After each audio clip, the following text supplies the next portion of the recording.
May 15th, we've been busy planting and checking on our deer herd, and Reconyx cameras are showing up a disturbing trend among the deer here at the Proving Grounds.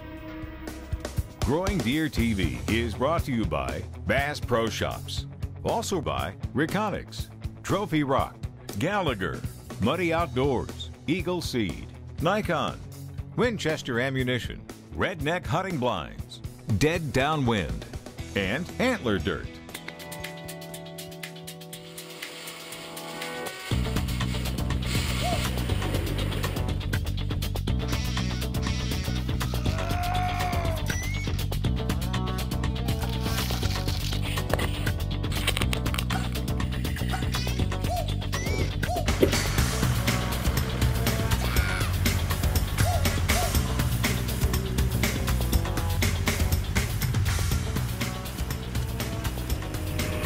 Day one of planning, full of energy, ready to go. We've been busy calibrating our drill and planting at different seed densities at different food plots so we can continue our research here at the Proving Grounds. We're also planting different varieties side by side. Literally, we have a 10-foot drill and we're putting variety A in 5 foot of it and variety B in the other side of it, same field, same fertilizer, same rain, same insects, same sunshine, everything the same, and we're finding out what's the best combination we can get the most tonnage per acre.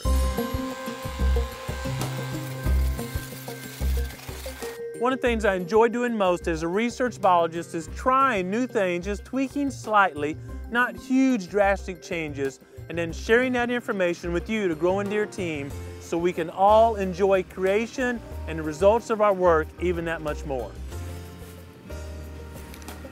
Monday, May 14th, and we continue planting here at the Proving Grounds, and this year we've got a couple of different things going on. We're just putting an in furrow, or going right where the seed goes through this sprayer, some special bacteria to help this growth.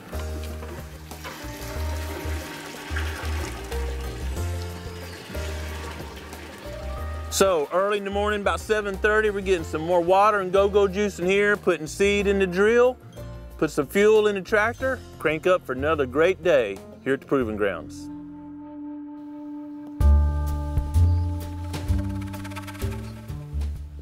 This is a field we call Boom Back West, and when we have tours here, no one can believe we plant this, but we're so limited for flat ground that we have access to. Of course we plant it, and you'll be stunned at the crop of beans we grow here. When we first started this, and this was just all locust trees, the guy I get my antler dirt from, Galen Croft, said, "How come you're not planting this? You're always talking about flat ground." I said, "Galen, nothing will grow here." He said, "I'll give you enough antler dirt for this field here if you're planting it 1 year, and if it grows a good crop, then you got to get it from now on out. If it doesn't, you don't have to plant it again." And here we are many years later planting. It is stunning what poor ground will do if you add the right nutrients to it. Of course, we never plow this. You just break a plow. We no-till drill right over it or broadcast right over it. So wherever you have an association with land, be it the swamps of Florida or way up north, there's always management techniques you can use to improve that habitat. Don't whine about it, just roll those sleeves up and get busy. Let's get some work done.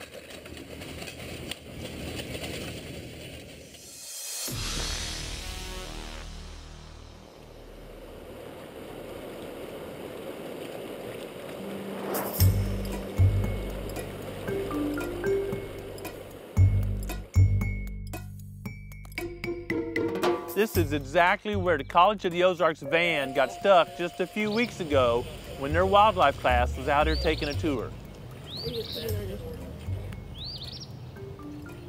As you can see right now, the creek is literally dry as a bone. It may have an impact on antler development and milk production for new fawns, and there's no rain in the forecast. So I checked the radar this morning. There wasn't a cloud between here and the California coast.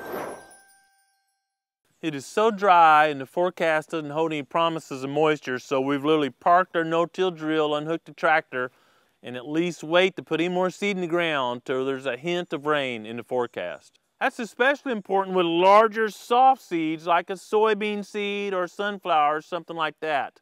If you have a little hard seed, maybe like a brassica seed, a rape seed, a clover seed, those hard seeds can maintain their germination even in harsh environments for quite some time. But I never keep soybean seeds from one year to the next. If I have any left over in my spring planting, I'll put them in a fall food plot. Planting on your local conditions will most likely give you the best success, yielding bigger antlers, healthier fawns, and better hunting experiences this fall. One of the techniques we use to conserve water is we always have a cover crop or a winter food plot in the fall. Now, most food plot guys got this down automatically. Some agricultural guys may grow soybeans or corn in summer and just leave their field bare all winter. And that allows the wind and the sun's radiation to evaporate the moisture out of the ground. Well, we've got a little comparison right here. We're at Milo over here about 50 yards and a heavy crop of wheat right here. And you can see all this wheat duff, and I just kind of want to compare the difference of moisture here where we had a mulch, if you will, of this cover crop versus where there was no cover crop. So for food plots, a cover crop is a double whammy. It feeds our deer herd and other forms of wildlife throughout the winter, can provide cover depending on what you want, but it's protecting the soil. Not only does it shade and physically cover the soil, but that root system is going down deep in the soil profile, getting nutrients that rain and just natural movement have leached very deep, pulling it up to the surface. And when this decomposes, it's releasing those nutrients right on top of the ground to go right back into that root zone and be recycled through other crops or stored inside of a consumer like a deer, antlers, a new fawn, and recycled in the environment. What's going to help me through this drought that we're in right now is how I prepared last fall to conserve soil moisture and even the soil, because the wind blowing across bare dirt will blow the smallest particles, which tend to be the most important particles, away. A cover crop is much more than a food plot. It's the right way to be a conservationist. We sprayed with glyphosate, or just a generic killer, to kill the existing crop here. That's all we did to the crop. We didn't mow it, we didn't do anything else. We just sprayed, let it kind of melt down or burn down, if you will. Then we come through and drilled, and you can see where the drill has cut this wheat and made a furrow to put the seed in. We never disturbed the top, so we've conserved most soil moisture that was there. In a rainy year, that might not matter, but in a year like this where we haven't had any rain in a while and there's no rain in the 10-day forecast, this cover crop is doing more than protecting soil. It's the only chance we have right now for these seeds to stay moist and be able to germinate and grow. We're 50 yards away from where we just filmed that segment. In this part of the field, we had grew a crop of Milo last year. You can tell by the color of the dirt or just the powdery nature of it that the soil moisture here at this site has already evaporated. It didn't have that protective mulch cover. And that means some of the beneficial insects aren't doing as well. There's not as many earthworms here. You don't see the tunnels in the dirt. It's hard. And the furrows are not as deep because the soil has dried out. And the no-till drill, same amount of weight, same tractor, same operator, physically couldn't cut as deep to bury the seed down to where there was moisture. I wish I'd have a cover crop here, but the way my Milo rotation worked out, I didn't. But usually when you see me planting beans, the big eagle beans are so tall, that's not a problem. But if they ripen soon enough, I'll broadcast over the top a cover crop. So I've got that grain growing and green forage coming on, and just as important, a cover crop to conserve the quality of the soil, because quality soil means quality deer. Although it's fun to go coyote hunting, one predator that's really tough to control is ticks. People don't often think about ticks being a deer predator. You know, a deer can literally have hundreds or even thousands of ticks on it. Think about having hundreds of ticks on you and how hard your immune system would have to work to limit that having a negative impact on your body. Let's take that one more step.